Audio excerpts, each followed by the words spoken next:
Aditya sir का BPSC 2.0 में प्रवक्ता पद पर चयन हुआ है संस्कृत से। इसके लिए उनको हमारे तरफ से और हमारी पूरी कोचिंग की फैमिली के तरफ से बहुत बहुत बधाई एवं शुभकामनाएं। और साथ ही इनके परिवार को भी बहुत बहुत शुभकामनाएं, क्योंकि इन्होंने अपने जीवन में बहुत ज़्यादा संघर्ष किया है। 1 साल पहले हम लोग दुकान पे बात कर रहे थे, आदित्य सर थे, मनीष यादव सर थे और हम थे। तो सर ने उस समय हमसे कहा था कि हम जन सेवा केंद्र खोलना चाहते हैं। मार साहब, पढ़ाई वढ़ाई से पूरा मन उबियाई है, जो आपके साथ भी होता होगा, क्योंकि स्टूडेंट लाइफ का यह एक क्या है, फेज है, पार्ट है। वहीं पे जो हार गया समझिए वो क्या है, हार गया, और जो नहीं हारा वो जीत गया, जिसका उदाहरण यहाँ पे आपके सामने है। हम लोग वहाँ पे लगभग 2 घंटे बातचीत किए तो ये कहे कि जन सेवा केंद्र हम खोलना चाहते हैं। तो हमने कहा, जो आज सर महसूस भी कर रहे होंगे, कि हमने कहा कि सर एक बार और आप अच्छे से प्रयास करिए। फिर जनसेवा केंद्र या किसी बिजनेस को करने के लिए तो पूरी लाइफ आपकी क्या है, बची हुई है। आप अगर 10 साल 15 साल पढ़ाई में दिए हैं तो हो सकता है कि लास्ट बार भगवान आपकी परीक्षा ले रहे हों कि देखें कि यह इससे पहले छोड़ देते हैं कि आगे बढ़ते हैं। तो इन्होंने देखिए तत्काल जो है लगभग 1 साल के अंदर ही भर्ती आई, और भर्ती होने के बाद इन्होंने संघर्ष किया, और अभी 2 दिन पहले ही इनके जूनियर का भी और जो है 9-10 का भी रिजल्ट आया था, जिसको लेकर ये भी परेशान थे। और हम लोगों में से भी बहुत से लोग ऐसे थे जिनको जानकारी थी, वह क्या थे, बहुत ज़्यादा परेशान थे, क्योंकि हम लोग यही समझ रहे थे कि सर का जो है एकदम अंतिम स्टेज है, अंतिम पड़ाव पे है, जबकि उम्र अभी तो पूरी है, 60 साल तक आप टीचर बन सकते हैं, कोई दिक्कत नहीं। लेकिन फिर भी एक समय से अगर नौकरी मिल जाती है तो उसका बात कुछ दूसरा होता है, लेकिन अगर समय बीत जाता है तो उसकी बात दूसरी हो जाती है। तो इसीलिए आपको कोशिश करना चाहिए कि साल 2 साल 3 साल जितना आप पढ़ पा रहे हैं उसमें केवल आपको पढ़ाई से मतलब, पढ़ाई मतलब जो आपका मेन लक्ष्य हो उससे आपका ज़रूर मतलब हो। इसके अलावा कुछ भी हो या ना हो, लेकिन अपना गोल जो होना चाहिए वो सेट होना चाहिए, जो कि सर ने ऐसा किया। सुबह एक दिन इन्होंने 4 बजे ही, 4:30 बजे हमारे पास फ़ोन किया कि जो है क्या नाम है, स्याही ख़त्म हो गई। तो इसका मतलब क्या है कि मतलब ये लोग, जो इन लोगों का ग्रुप था, वो दिन रात क्या कर रहे थे, मेहनत कर रहे थे। जैसे आपका 20 दिन के बाद पेपर है, तो हो सकता है कुछ लोग इसमें मेहनत ना कर रहे हों, ये सोच रहे हों कि जो होगा देखा जाएगा। लेकिन 20 दिन, 1 महीना, 2 महीना, 3 महीना पहले से आपको पूरा उसमें क्या करना चाहिए, लगना चाहिए, क्योंकि आपका मेन पेपर है ना। जैसे आप कोई साइड का पेपर दे रहे हैं तो बात अलग, लेकिन जब मेन पेपर दे रहे हैं तो आपको उसमें लगना चाहिए। अगर सोच लीजिए, एक बार के लिए सोच लीजिए कि अगर उस समय यह जन सेवा केंद्र खोल लिए होते तो क्या जब भर्ती आती तो उनको बिजनेस का मोह नहीं रहता है कि अगर हम छोड़ के पढ़ेंगे तो हमारा हो सकता है कि ये दुकान ना चल पाए, और मेरा हो सकता है सिलेक्शन भी ना हो, मैं दोनों तरफ से क्या हो जाऊंगा, चला जाऊंगा। इसलिए दुकान को आदमी जब कोई बिजनेस कर लेता है, आप जैसे प्रदीप को ले लीजिए या जो भी यहाँ पे प्राइवेट स्कूल में पढ़ाता है, आप 6,000 की नौकरी करने लगते हैं। इतना 6,000 की आदत पड़ जाती है, जिस दिन आप नौकरी वो छोड़ते हैं अगले दिन से आपको लगता है कुछ छूट रहा है, मतलब वो 50,000 वाला गोल आपका भूल जाता है, और कितने में आ जाता है, 6,000। और उसी 6,000 में पूरी लाइफ हम क्या करते हैं, अपनी चौपट कर देते हैं, पहले से ही पैसा कमाने के चक्कर में। और कितना, 5-6 हज़ार, जिससे कभी जीवन गुजर ही नहीं सकता। बहुत तो 6,000 बढ़ के जाएगा, 10,000 चला जाएगा, और 10,000 तब जाएगा जब खर्चा 1 लाख हो जाएगा, है कि नहीं। तो अगर घर पे थोड़ी भी व्यवस्था है, थोड़ी भी व्यवस्था है, तो आपको कोशिश करना चाहिए कि हम पढ़ें पहले, जितना दिन पढ़ पाएँ उतना दिन क्या करें, पढ़ें। उसके बाद कमाने वाला सिस्टम, क्योंकि जब कमाएंगे तो खूब कमाएंगे। आप कमाने के साथ पढ़ाई जो है करना थोड़ा सा क्या हो जाता है, मुश्किल हो जाता है, कठिन हो जाता है। आप देखते हैं कि अब मतलब पैसे के चक्कर में रहें कि पढ़ाई के चक्कर में रहें, और उसमें पैसा वाला मामला जीत जाता है, चाहे वो 2 ही हज़ार रहे, 3 ही हज़ार रहे, 4 ही हज़ार रहे, लेकिन पढ़ाई वाला मामला क्या हो जाता है, हार जाता है। अगर मान लीजिए आप सिंगल हैं, आपके ऊपर ही सब कार्यभार है, जैसे पंकज हैं, तो वहाँ पे मजबूरी है कि हमको कमाना ही। लेकिन अगर मजबूरी नहीं है, घर पे ऐसी व्यवस्था हो पा रही है कि आपके ऊपर घर वाले केवल 1000 रुपये अगर खर्च कर ले रहे हैं तो कोई दिक्कत नहीं है। आपको क्या करना चाहिए? पढ़ना चाहिए। आप अपने खर्चे बंद कर दीजिए, एक ही पैंट शर्ट में डेली आइए, दिन में धो दीजिए, शाम को पहन लीजिए। कोई ज़रूरी थोड़ी ना दिखावा करना। दिखा के हम कहाँ जाएंगे? कुछ भी नहीं कर पाएंगे। आप यहाँ पे चाहे जितना दिखा लें, अगर आप सक्सेस नहीं होंगे तो आपको लोग पागल ही कहेंगे, पढ़ा लिखा पागल कहेंगे, इतना जान लीजिए। और अगर आप दिखाए इधर नहीं रहे हैं, जो पैसा आपको मिल रहा है आप शॉपिंग ना करके उसको रख रहे हैं, खाने पीने में और पढ़ने में इन्वेस्ट कर रहे हैं, तो वो आपको जो इधर 1000 महीने खर्च करेंगे उधर 50K में बदलेगा, यानी 50,000 में बदलेगा। और जितना जीवन में आप पढ़े रहेंगे वो 1 महीने के तनख्वाह में मिल जाएगा। तो इसलिए आपको पैसा अपने ऊपर 1000 खर्च करने से डरना नहीं चाहिए कि 500-600 रुपये फीस है, रफ है, पेन है, कापी है, जो 100-200 अगर बच रहा है तो कुछ खाने के लिए, जैसे मान लीजिए हेल्थ भी बहुत ज़रूरी है, कुछ भी ड्राई फ्रूट जैसे खजूर है, सस्ता है। अगर आप बादाम और काजू नहीं ले पाते हैं तो सस्ते ड्राई फ्रूट अच्छे ले सकते हैं। लेकिन आपको अपनी हेल्थ पे सबसे ज़्यादा ध्यान देना चाहिए। उसके बाद दूसरे नंबर पे पढ़ाई। अगर आपकी हेल्थ नहीं सही है तो आप जो है मौके पे वो फेल करेगा। जब आपका परीक्षा आएगा वहाँ आपको फेल कर देगा, आपकी शरीर पूरी फेल कर देगी। इसके अलावा देखिए दूसरी बात क्या है? दूसरी बात ये है कि हमारे अंदर एक पूर्वाग्रह बन गया है, मतलब जो पहले से धारणा चली आई कि इलाहाबाद के लड़के या जो आजमगढ़ पढ़ने वाले हैं लड़के या लखनऊ पढ़ने वाले हैं, दिल्ली पढ़ने वाले हैं, यही ज़्यादातर नौकरी पाते हैं। ये धारणा लगभग सभी लोगों में बनी है कि नहीं, कि मतलब इलाहाबाद वाले लड़के जल्दी से नौकरी पा जाते हैं, हम लोग तो उनके पीछे ही रहें। ऐसा लगभग जो है स्टूडेंट सोचता है। लेकिन क्या यह बात सही है? यह बात बिल्कुल भी क्या है? गलत। बिल्कुल एकदम 101% गलत है। क्योंकि अगर हमारे अंदर काबिलियत है, अगर हमारे अंदर क्षमता है, हमारे घर का माहौल वैसा है, हमारे शहर का माहौल वैसा है, तो हम यहीं पे नौकरी पा सकते हैं। रघुवीर कितने दिन जो है इलाहाबाद रहे हैं? एको दिन नहीं रहे। चंद्र विजय कितने दिन इलाहाबाद रहे हैं? एको। केवल उन लोगों के पास कुछ नहीं था, केवल सीटेट वो सब क्या थे? पास थे। जो पीआरटी में हुआ वो सीटेट 90 नंबर पाया था, फार्म भरा। जैसे इसी में से अगर सीटेट आप लोग 20 लोग पास होते तो गारंटी दे रहे हैं 10 लोग आप सिलेक्टेड होते, 10 लोग। लेकिन बस अभी आप लोग, किसी का 3rd सेमेस्टर है, किसी का 4th सेमेस्टर है, कोई अभी जल्दी पास हुआ है, कोई तो अभी देने वाला है, हैं? तो इसलिए आप जब सीटेट पास होंगे उसके बाद आपका केवल एक सब्जेक्ट तैयार रहना चाहिए, किसी भी वर्ग के आप हों। जीके जीएस अगर आपका तैयार है, सामान्य अध्ययन तैयार है, तभी आप नौकरी पा सकते हैं। क्योंकि चाहे टीजीटी हो चाहे पीजीटी हो, वहाँ पर भी 40-40 नंबर के जीके जीएस हर विषय में क्या किए गए थे? डाले गए थे। तो आपको एक विषय हो तो ज़रूर तैयार रखना है, ठीक है? उसके बाद अपना सब्जेक्ट तैयार रखिए या जो भी हो। तो यहाँ पे इलाहाबाद से ज़्यादा मतलब नहीं है, मतलब आपको उससे है कि आपका जो मार्गदर्शक है, आपका जो निर्देशक है, आपका जो सलाहकार है वह कैसा है। हो सकता है कि आपके पिता एक परीक्षा फेल होने के बाद कहें कि बेटा कोई बात नहीं, तुम क्या करो और संघर्ष करो। और दूसरा पिता ऐसा भी हो सकते हैं कि आपको गरियाने लगें, और गरियाने लगें तो आप उससे आहत होके आप कहें कि अरे डेली गारी सुनस बढ़िया चली काम जो है सूरत कमाए। तो आपको भी थोड़ा सा धैर्य देना होगा। अपने जगह पे पिता क्या है? सही। इसलिए गाली दे रहा है क्योंकि वो आपसे आशा किया कि मतलब मैं पढ़ाया हूँ तो ये कुछ न कुछ करेगा। तो हो सकता है गाली दे दे। अगर सपोर्टिव है तो और अच्छी बात है। और दूसरा चीज़ है कि जो मित्र होना चाहिए आपका, जो मित्र होना चाहिए, सहेली होनी चाहिए, वो ऐसी होनी चाहिए कि आपको डीमोटिवेट ना करें। अगर डीमोटिवेटर के साथ आप रहेंगे, आप कितने भी बड़े ब्रिलियंट हो, अगर आप सक्सेस हो जाइएगा तो बताइएगा।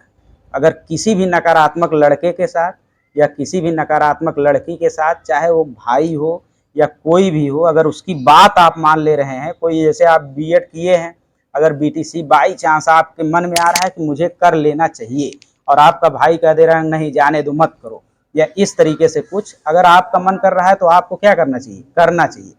हो सकता है कि वो बीटीसी आपके जाते जाते आपको नौकरी दिला दे, है कि नहीं?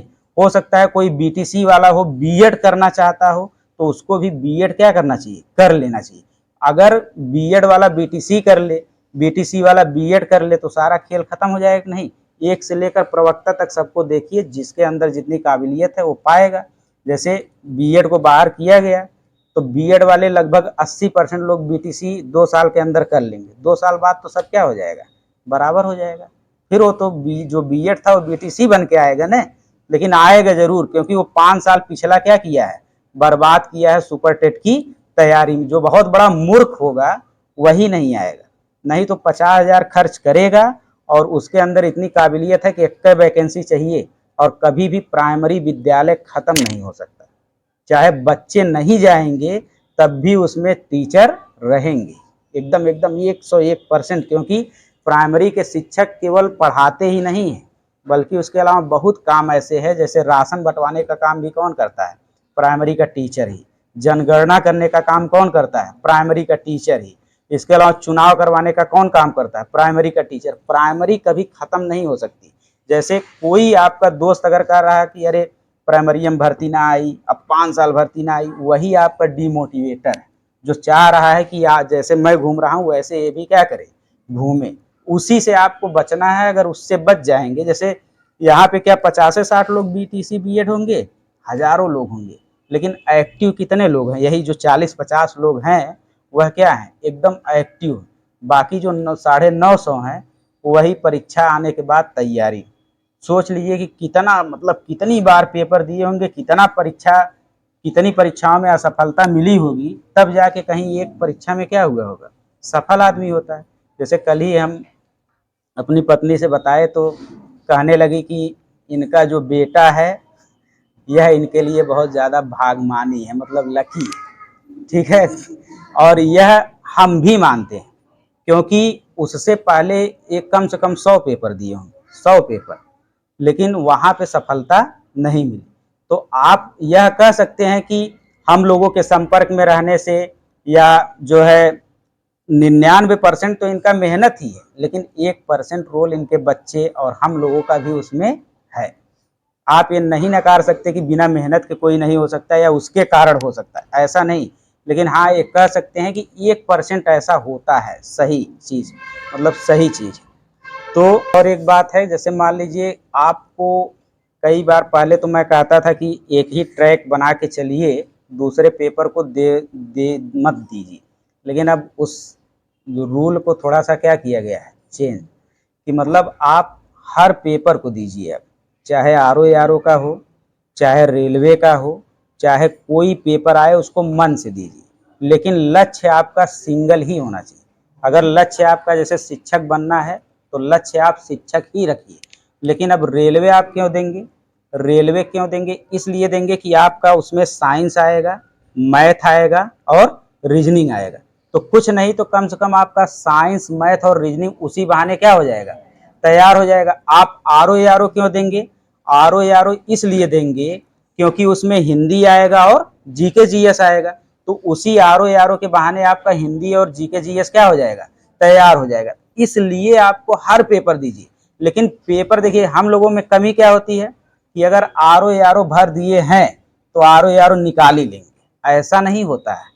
आदमी 100 पेपर देता है तब किसी एक में क्या होता है, सफल होता है। तो हमको भी वैसे पेपर देते रहना और सफल सिर्फ एक में होंगे। अगर आरओ आज भरे आप, आज ही सिलेक्शन हो गया, तब तो पढ़ने की क्या ज़रूरत है। ऐसा भी हो सकता है कि बीच में आपका किसी में क्या हो जाए। लेकिन आपको मेन चीज़ ये टारगेट बनाना है कि अगर इसमें हिंदी आ रहा है तो मैं अपने सुपर टेट के लिए या यूपी टेट के लिए पूरा हिंदी क्या करूँगा, तैयार कर लूँगा। बताइए, आरओ पर्यायवाची, लोकोक्ति, तत्सम तद्भव, ये सब आता है कि नहीं। आप इतना छोटा सा सिलेबस है, आप उसी को जब इतनी बार पढ़ेंगे ना तो सुपर टेट में चाहे जहाँ से आ जाए, चाहे जहाँ से पर्यायवाची आ जाए, चाहे जहाँ से विलोम आ जाए, एक एक क्वेश्चन का क्या होता है, खेल होता है। इसलिए आपको हर पेपर देना चाहिए, लेकिन आपका टारगेट वही होना चाहिए जो आपका है। जैसे शिक्षक बनना है तो वो विषय आपको याद होने चाहिए कि मैं आरओ हिंदी पढ़ रहा हूँ, लेकिन अपने टारगेट के हिसाब से। और कोई सिलेबस किसी भी एग्जाम का होता नहीं। आप ये मत कहा करिए कि पर्यायवाची इसमें नहीं है, मैं पर्यायवाची नहीं पढ़ूंगा। जो नहीं रहता है उससे क्वेश्चन जरूर आता है एग्जाम में। आप सुपर टेट का पेपर देख लीजिए, अगर हम लोग सिलेबस से पढ़े होते तो ज़िंदगी में पास नहीं होते। सिलेबस से नहीं, अगर हिंदी दिया है तो हिंदी के सारे चैप्टर आपके क्या होने चाहिए, तैयार। अगर मान लीजिए आर में कम की ज़रूरत पड़ रही, कम पढ़ के चले जाएंगे। सुपर टेट में ज़्यादा की ज़रूरत पड़ रही, ज़्यादा पढ़ के चले जाएंगे। लेकिन आपका पूरा हिंदी तैयार होना चाहिए, पूरा गणित तैयार होना चाहिए, रेखा गणित भी तैयार होनी चाहिए, हर चीज़ तैयार होनी चाहिए। इसके बाद अंतिम में कुछ महत्वपूर्ण बात यह है कि जैसे पहली चीज़ आप टाइम टेबल बना के ज़रूर पढ़ा करिए। मतलब मैं बार बार कहता हूँ, मेरा काम है कहना, उसके बाद आप उसको फॉलो करें या ना फॉलो करें वो आपके ऊपर है। लेकिन मैं जिस हिसाब से सफल हुआ हूँ उसको बताता हूँ कि अगर टाइम टेबल आप मान लीजिए बनाए हैं कि मुझे 6 बजे उठना है और 7 बजे तक अपना दिनचर्या वाला काम करके और 7 बजे से पढ़ना है 11 बजे तक, ठीक है। तो मान लीजिए ठंडी है, ठंडी में बहुत ज़्यादा नींद आपको लग रही है, अगर वो आप 10-11 दिन उस शेड्यूल को बनाए हैं ना, तो 12वें दिन वो टाइम टेबल आपको खुद क्या करेगा, उठाएगा। 12वें दिन जब नहीं आप उठ पाएंगे तो आपका दिल धड़केगा, आप सोचेंगे कुछ मुझसे छूट रहा है ना, जैसे लगेगा कुछ छूट रहा है। और अगर वही टाइम टेबल नहीं रहेगा तो घड़ी इसे खोलेंगे, देखेंगे कै बज रहा है, 6:30, तो आधा घंटा और, आधा घंटा और ओढ़ के क्या करेंगे, सो जाएंगे। तो आधा घंटा सोएंगे क्या, आधा घंटा कह के सोएंगे, लेकिन उठेंगे फिर 8 बजे, मतलब 1.5 घंटा हो गया। उसके बाद उठ के कहेंगे अरे ये तो 8 बज गया, दिन भर क्या हो जाएगा, पूरा आपका खराब हो जाता। इसलिए टाइम टेबल जरूर बनाइए। सोने का और उठने का टाइम एकदम फिक्स होना चाहिए। अगर सोने का और उठने का टाइम फिक्स है तो समझिए आपका एकदम टाइम टेबल फिक्स। और एक समय होना चाहिए, 7 से 11 पढ़ेंगे, कोई डिस्टर्ब ना करे। तो 7 से 11 अगर पढ़ रहे हैं, कोई डिस्टर्ब करने वाला नहीं है, तो आप सफल जरूर होंगे, 101% सफल होंगे। और हर दिन ज़्यादा विषय नहीं, जैसे पंकज के यहाँ एक दिन हम गए थे तो पंकज का टाइम टेबल देख के तो हमारा दिमाग खराब हो गया। ये आधा आधा घंटा 15-15 मिनट का पूरा सुपर टेट वाला बनाए थे कि 15 मिनट ये विषय पढ़ेंगे, फिर 15 मिनट ये, आधा घंटा ये, 1 घंटा ये, मतलब 12 विषय एक दिन में। तो किताबिये खोजने में सब समय चला जाएगा, नहीं मिलेगा, कहेंगे मिल ही नहीं रहा, हटाओ। तो टाइम टेबल ऐसा होना चाहिए कि दिन में पूरे 24 घंटे में केवल 2 विषय पढ़िए। जैसे आज हिंदी पढ़ रहे हैं और गणित पढ़ रहे हैं, तो आज हिंदी गणित हो गया। जैसे एक दिन हम ग्रुप में भेजे थे ना, वो आप देखे होंगे, अगर कोई फॉलो करता होगा तो बड़ा मजा आता होगा पढ़ने में, मतलब हर विषय टच भी हो जाता है और पढ़ने में भी आता है। तो उस चीज को एक बार देखिए, समझिए, और 1 हफ्ता देखिए, जबरदस्ती करना होगा। 1 हफ्ता अगर आप जबरदस्ती कर ले जाएंगे ना तो आप करने लगेंगे, और जबरदस्ती नहीं कर पाएंगे तो नहीं कर पाएंगे। और जबरदस्ती कैसे करना है, आपका जो खाली समय, जैसे मैं 7 से 11 बता रहा हूँ, आप 7 से 11 व्यस्त रहते हैं, तो 11 से 1 अपना टाइम टेबल बनाइए। लेकिन कोई समय जो आप जिस समय खाली रहते हैं, ऐसा जरूर समय होगा कि अगर आप स्टूडेंट हैं तो कोई ऐसा 3-4 घंटा जरूर होगा जिसमें आप खाली जरूर रहते होंगे। उसी में अपने टाइम टेबल को सेट करके उस 4 घंटा को जाने मत दीजिए। अगर उस 4 घंटे में अपने दोस्त से बतियाने लगे तो हो सकता है कि आपका दोस्त पहले पढ़ा हो 4 घंटा, फिर आपसे मूड फ्रेश कर रहा हो कि फोन करके, क्या ऐसे बहुत सारे दोस्त हैं। हम लोग, जैसे हमारे दोस्त कोटा में रहते थे तो बगलियां वाले बच्चों को डराते थे रतिया कि कोटा छोड़ के भागिए, हम इंजीनियर हुई और इका करे भागिए। तो ऐसे भी लोग होते हैं, उनको अगर नहीं पहचान पाएंगे तो असफलता के सबसे बड़े कारण यही सब होते हैं। तो इनसे आपको बचना है। दूसरी बात है कि एक लक्ष्य बनाना है और उसी के पीछे भागना है, लेकिन परीक्षा सब देना है। जितनी परीक्षा आपके अंदर ये हो कि मतलब इसमें हम अच्छा परफॉर्मेंस कर सकते हैं, उसको आप दीजिए। जैसे आर ओ हो गया, रेलवे हो गया, इन सब परीक्षाओं को दीजिए, लेकिन लक्ष्य आपके दिमाग में एक होना चाहिए और उसके पीछे हमको क्या करना है, भागना भी है। ऐसा नहीं बस लक्ष्य बन गया है और बन गया है तो बन गया है, भागेंगे नहीं, कौन भागेगा, ऐसा नहीं कर रहा है। लक्ष्य बना के उसके पीछे क्या करना है, दौड़ना है जब तक उसको। अब जैसे एक सीट इन्होंने छीना ना, बिहार में जाके एक सीट इन्होंने क्या किया, छीना। ऐसा थोड़ी ना कोई दे दिया कि लीजिए आपको नौकरी, नहीं, वहां से इन्होंने एक सीट छीन लिया।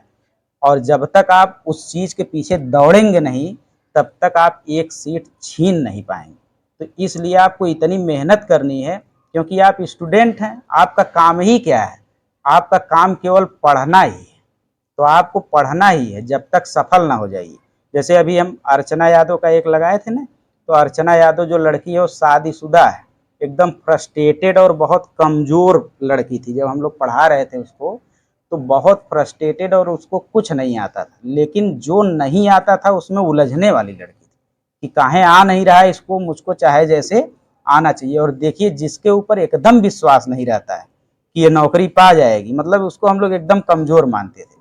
जिसके ऊपर एकदम विश्वास नहीं रहता है वही नौकरी पाता है। कोई भले कह दे कि नकल से पा जाए, इस तरीके से कहने वाले हजारों मिलेंगे।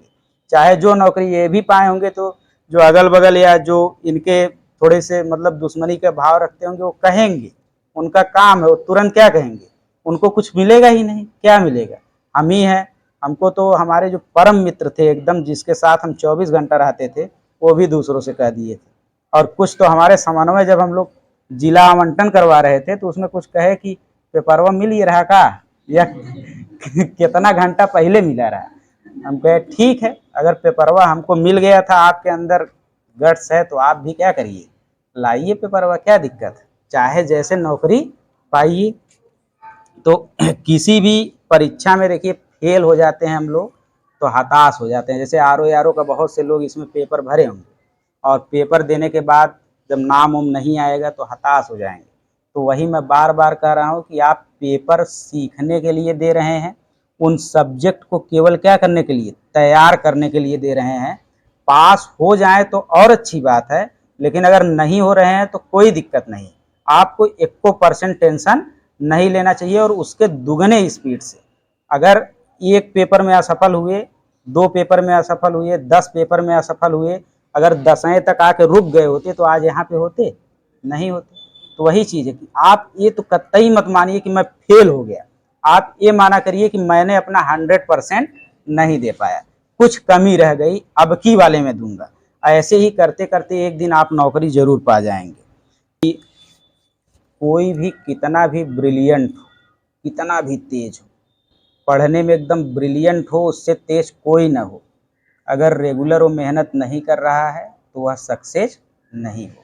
इसको नोट कर लीजिए। इसीलिए मैं जब भी पढ़ाता हूँ तो कहता हूँ कि अपने आप को बार बार शून्य मानिए, कि मतलब मैं कोई परीक्षा की तैयारी, जैसे यूपी टेट आपका पूरा तैयार है, लेकिन जब भी यूपी टेट का फॉर्म आए 3 महीना पहले अपने को जीरो मानिए। ये मत कहिए कि मेरा हिंदिया तो तैयार है, गणितिया पढ़ लें, हिंदिया देखा जाएगा, मतलब हमारा तैयार है। अगर ऐसा कहेंगे तो हिंदी में ही सबसे कम नंबर पाएंगे। इसलिए आप अपने आप को हमेशा शून्य मानिए और लगातार मेहनत करिए। अगर रेगुलर आप नहीं हैं, कितने भी ब्रिलियंट हैं, अगर रेगुलर नहीं है तो आप जल्दी सक्सेस नहीं हो पाएंगे। जैसे सुनने में बड़ा बुरा लग रहा होगा, लेकिन अगर एक दिन आप कोचिंग मान लीजिए आए और 3 दिन गैप कर दिए, बताइए चौथे दिन आने के बाद कुछ समझ में आता है? केवल चौथे दिन, मतलब 3 दिन गैप करने के बाद। अगर 3 महीना गैप कर देंगे तब क्या होगा? तो सब खत्म, मतलब फिर से शुरू करिए, एकदम चीजें याद ही नहीं आएंगी।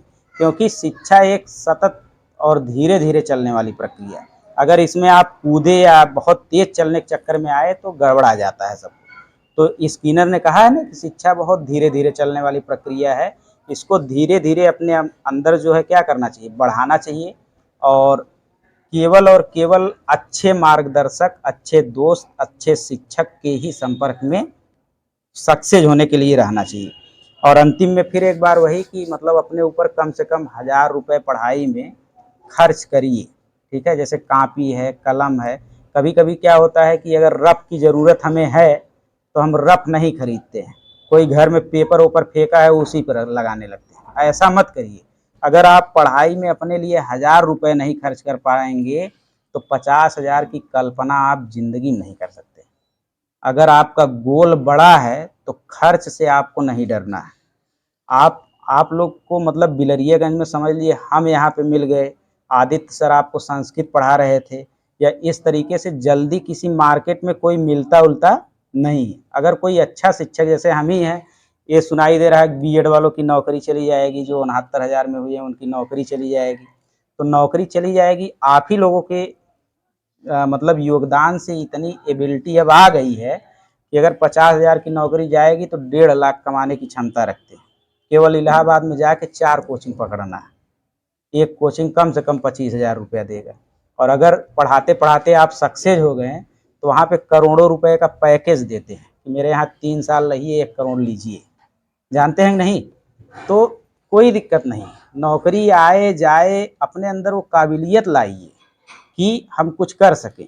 अगर नौकरी चली जाती है तो स्कूल भी चला सकते हैं, दुकान भी चला सकते हैं, और कुछ नहीं तो उधर स्कूल भी चल ही रहा है, आदमी जाके स्कूल देख लें। तो ये सारी चीज़ें नहीं, जैसे आप देखे होंगे हमारी बात सुन के इसी में से कई लोगों को डर लगा होगा, लेकिन हमारे चेहरे पे कभी डर देखे हैं कि मतलब अरे नौकरी सुनाई देता था बीच में ना कि 69,000 की नौकरी जाने वाली है, 69,000 की नौकरी जाने वाली है, हालांकि उसका चांस 1% है, फिर भी लोग बहुत टेंशन में थे।